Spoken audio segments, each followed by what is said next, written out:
মোদি হাসিনা জুটি বাংলাদেশের শাসন পরিবর্তন ঠেকাতে ব্যর্থ হয়েছে। বাংলাদেশের শাসন ব্যবস্থার পরিবর্তন থেকে শিক্ষাকে বিচ্ছিন্নভাবে বিশ্লেষণ করা যায় না। এমনকি ভারতের মতো একটি শক্তিশালী প্রতিবিধির সমর্থনও বাংলাদেশের অর্জনপ্রিয় সরকারকে টিকিয়ে রাখতে ব্যর্থ হয়েছে। পাকিস্তানের অনলাইন মিডিয়া এক্সপ্রেস ট্রিবিউনে করাচির সামাজিক বিজ্ঞান বিশ্ববিদ্যালয়ের প্রাক্তন ডিন ও আন্তর্জাতিক সম্পর্ক বিভাগের অধ্যাপক মনিজ আহমার বাংলাদেশের সার্বিক পরিস্থিতি বিশ্লেষণ করে দেখেছেন যে অন্তত মোটা দাগে বাংলাদেশের শাসন ব্যবস্থার পরিবর্তন থেকে উদ্ভূত তিনটি পাঠের কথা চিন্তা করা যায়। শেখ হাসিনার পতন থেকে কি শিক্ষা নেওয়া দরকার এবং বাংলাদেশের এই পরিবর্তন এই অঞ্চলে কিভাবে প্রভাব ফেলবে, বেসামরিক স্বৈরশাসক এবং তাদের অনুসারীরা কি শিখবে, কিভাবে জনগণের শক্তি একজন স্বৈরাচারীকে চলে যেতে বাধ্য করতে পারে, এ তিনটি প্রশ্নের উত্তরে নিহিত রয়েছে বাংলাদেশের সাম্প্রতিক রাজনৈতিক পরিবর্তনের মূল উৎসগুলো। প্রথমত, অত্র ছাত্র ও অন্যান্য সরকার বিরোধীদের মধ্যে ঐক্য এবং সেই সাথে তাদের পরিকল্পনা যা অসৎ সাধনে সাহায্য করছে। নিছক বিবৃতি ও বাগাড়ম্বর দ্বারা অত্যাচারী সরকারকে অপসারণ করা যায় না। চাকরির কোটা পদ্ধতির বিরুদ্ধে আন্দোলন ঠেকাতে আওয়ামী লীগের ছাত্র সংগঠন ব্যর্থ হলে হাসিনা সরকারের অপরাজয়ের তার মিত্র পরিষ্কার হয়ে যায়। দেখা যায় যে রাজনৈতিক সমর্থন বা শক্তিশালী লুকানো শক্তির ধাক্কা ছাড়াও একটি আন্দোলন একটি শাসনকে বিচ্ছেদ করতে পারে, যদি একটি কারণের জন্য লড়াইকারীরা একক মনোভাবাপন্ন হয় এবং এটি নিজেরাই করে। দুর্ভাগ্যবশত 1968, 1969 এবং 1967 সালে পাকিস্তান জনগণের আন্দোলন সামরিক শাসন জারি করে। পাকিস্তান ও বাংলাদেশের রাজনৈতিক সংস্কৃতির বিস্তর পার্থক্য রয়েছে। পূর্বের দুর্বল গণতান্ত্রিক ঐতিহ্য রয়েছে। মাত্র বছর দুয়েক আগে মনে হয়েছিল দুর্নীতি, স্বজনপ্রীতি, নির্বাচনী কারচুপি এবং রাজনৈতিক প্রতিপক্ষের বিরুদ্ধে বল প্রয়োগের কারণে বাংলাদেশের কোনো শক্তিকে উঠতে পারবে না। কিন্তু শিগগিরই শেখ হাসিনার শাসনের বিরুদ্ধে লাভা বিস্ফোরিত হয় তার দৃশ্যমান অজেয়তা সত্ত্বেও। বাংলাদেশের ছাত্র সমাজ আওয়ামী লীগ সরকারের বিরুদ্ধে প্রতিবাদ করে। তারা স্পষ্ট জানিয়েছিল যে তারা আপোস করে না এবং তাদের আন্দোলন চালিয়ে যাবে। এমনকি সুপ্রিম কোর্ট 2024 সালের জুলাইয়ে চাকরির কোটা মাত্র 7% কমানোর নির্দেশ দেওয়ার পরেও আন্দোলনকারীরা শিক্ষার্থীরা সরে যেতে অস্বীকার করেছিল এবং বরং হাসিনার পদত্যাগ দাবি করেছিল। 4 আগস্ট যখন হাজার হাজার বিক্ষোভকারী বাইরে থেকে ঢাকার প্রবেশ করে এবং প্রধানমন্ত্রী ভবন দিকে মিছিল করে, তখন এটি শেখ হাসিনার রাজনৈতিক ভাগ্যকে সিলমোহর দেয়। দ্বিতীয়ত, আন্দোলন প্রেক্ষাপটের নেতৃত্ব অনেক গুরুত্বপূর্ণ।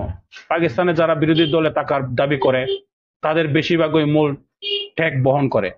বাংলাদেশ প্রমাণ করেছে যে এটি ভিন্ন। গুরুতর অর্থনৈতিক সংকট, ক্রমবর্ধমান বেকারত্ব, ক্রমবর্ধমান মূল্যস্ফীতি, বিদ্যুৎ, গ্যাস ও খাদ্যদ্রব্যের মূল্যস্ফীতি এবং নির্বাচনী কারচুপির কারণে পরিস্থিতি পরিবর্তনের জন্য উপযুক্ত হলেও যুবক বা ছাত্রদের মধ্যে কেউ সেখানে নেই। একটি অর্থ সামাজিক ও রাজনৈতিক আন্দোলন শুরু করুন। পেশিবাদী শাসন ব্যবস্থাকে গ্রহণ করার ক্ষেত্রে সহনশীলতার মাত্রা বাংলাদেশের একটি ব্রেকিং পয়েন্ট পৌঁছেছে, যার ফলে দ্বিতীয় বিপ্লবের প্রাদুর্ভাব ঘটেছে, যা শেখ হাসিনার স্বৈরাচারী এবং দুর্নীতিগ্রস্ত শাসন ব্যবস্থার প্রতীকগুলোকে ভেঙে দিয়েছে। উল্লেখ্য, শেখ হাসিনা সরকারের পেছনে দাঁড়িয়ে থাকা মাফিয়া তাকে পতনের হাত থেকে বাঁচাতে ব্যর্থ হয়েছে ভারতের মোদী সরকার। অবশেষে এটি আন্দোলন সফল করার জন্য একটি অনুঘটক এজেন্ট আছে। বাংলাদেশের ছাত্ররা একটি অনুঘটন হিসেবে আবির্ভূত হয়েছিল, এমনকি তারা কোনো রাজনৈতিক দলের সমর্থন ছাড়াই কাজ করে, কারণ তাদের নেতৃত্ব যে কোনো ভাবে তাদের লক্ষ্য অর্জনে দৃঢ়চেতা এবং স্পষ্ট ছিল। এর অর্থ হলো একটি অনুঘটকের অনুপস্থিতি এমন একটি শাসনের জন্য চ্যালেঞ্জ তৈরি করতে পারে না যা অজনপ্রিয়, অবৈধ, দুর্নীতিগ্রস্ত এবং অযোগ্য। শেখ হাসিনার শাসনামলে সব ডুব ছিল, কিন্তু দীর্ঘ 15 বছর টিকে ছিল কারণ তখন কোনো অনুঘটন শক্তি ছিল না। 2024 সালের জানুয়ারিতে জালিয়াতি পুনর্নির্বাচনের পর যখন তিনি ক্ষমতায় ফিরে আসেন, তখন মনে হয় তিনি আরো 5 বছর ক্ষমতায় থাকবেন। মোদি হাসিনা জুটি বাংলাদেশ শাসন পরিবর্তন ঠেকাতে ব্যর্থ হয়েছে, তাও একটি শিক্ষা বহন করে। এমনকি একটি শক্তিশালী প্রতিবেশী সমর্থন অর্জনপ্রিয় সরকারের জন্য কাজ করে না।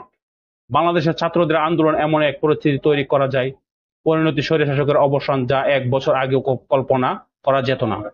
15 বছরেরও বেশি সময় ধরে শেখ হাসিনা স্বাধীনতা, সহনশীলতা, রাজনৈতিক বহুত্ববাদ এবং গণতান্ত্রিক রীতিনীতির সমস্ত সীমা অতিক্রম করে বাংলাদেশকে শাসন করেছে। যে শেখ হাসিনাকে অপরাজের অহংকারী এবং অটুট দেখাচ্ছিল। সেই শেখ হাসিনা তার সমর্থকদের অস্তিত্ব ফেলে তাড়াহুড়া করে ভারতে পালিয়ে যেতে হয়েছে। প্রশাসনী নির্বাচনে 2/3 সংখ্যাগরিষ্ঠতা অর্জনকারী আওয়ামী লীগ সরকার বছরের পর বছর দুর্নীতি, স্বজনপ্রীতি এবং পেশিবাদীর শাসন কায়েম করেছিল, কিন্তু বিদ্রোহীকারী কোটি কোটি মানুষের তীব্র আন্দোলন ভেসে গেছে। হাসিনার অধীনে বাংলাদেশের অর্থনৈতিকভাবে ভালো করেছে তা একটি মিথ হিসাবে প্রমাণিত হয়েছে, কারণ দেশটি বিপুল ঋণের জর্জরিত এবং ক্রমবর্ধমান বেকারত্ব মূল্যবৃদ্ধির পেছনে ভুগছে। ভারতের স্যাটেলাইট স্টেট হিসেবে চিহ্নিত বাংলাদেশ তার সার্বভৌমত্বের সাথে আপোস করেছিল, যা বাংলাদেশিদের বিশাল সংখ্যাগরিষ্ঠতার মধ্যে ক্ষোভকে আরো বাড়িয়ে তুলেছিল। তো ধন্যবাদ দর্শক, এ পর্যন্তই। ভালো থাকবেন। আল্লাহ হাফেজ।